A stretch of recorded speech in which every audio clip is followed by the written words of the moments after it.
Hi friends, welcome back to Sudhapatruni food and vlogs. అందరూ ఎలా ఉన్నారు? బాగున్నారా? మేము కూడా బాగున్నాం. సో ఈరోజు మన స్పెషల్ రెసిపీ ఏంటో తెలుసా? పోహా ఫ్రూట్ కీర్.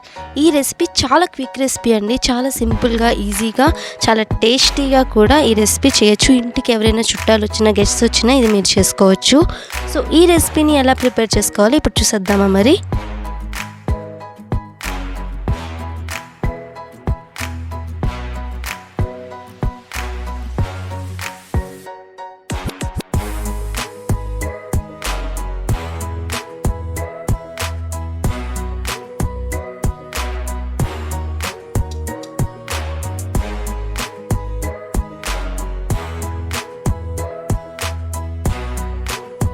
నేను ఇక్కడ 2/3 కప్ పోహాని తీసుకున్నాను. ఇప్పుడు దీన్ని శుభ్రంగా వాష్ చేసుకోవాలి.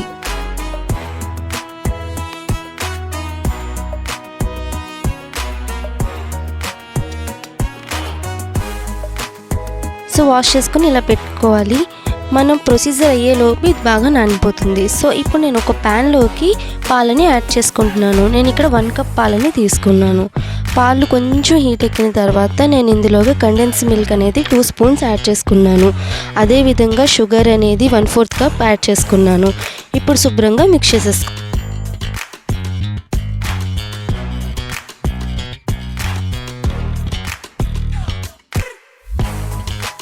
మిల్క్ అనేది ఈ విధంగా బాయిల్ అయిన తర్వాత స్టవ్ ఆఫ్ చేసుకొని కూల్ డౌన్ చేసుకోవాలి. ఇప్పుడు ఒక బౌల్లోకి నేను ఇక్కడ స్వీట్ కర్డ్ని తీసుకుంటున్నాను. ఈ కర్డ్ చాలా ఇంపార్టెంట్ అండి. ఈ రెసిపీకి కంపల్సరీగా స్వీట్ కర్డ్ మాత్రమే యూజ్ చేయాలి. సో నేను ఇక్కడ 5 స్పూన్స్ స్వీట్ కర్డ్ని యాడ్ చేసుకుంటున్నాను. ఇప్పుడు దీన్ని బాగా మిక్స్ చేసుకోవాలి. కర్డ్ అనేది చాలా సాఫ్ట్గా అయ్యేదాకా మిక్స్ చేసుకోవాలి. చూసారు కదా, మంచి క్రీమిష్ టెక్చర్ వచ్చింది. ఇప్పుడు ఇందులోకి మనం ముందుగానే నానబెట్టి పెట్టుకున్న పోహాని యాడ్ చేసుకోవాలి.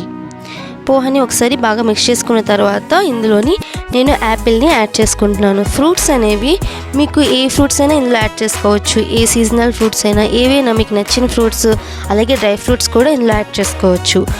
ఇప్పుడు నేను ఇందులోకి మనం ముందుగానే చేసి పెట్టుకున్న మిల్క్ని కూడా యాడ్ చేసుకుని బాగా మిక్స్ చేసుకుంటున్నాను.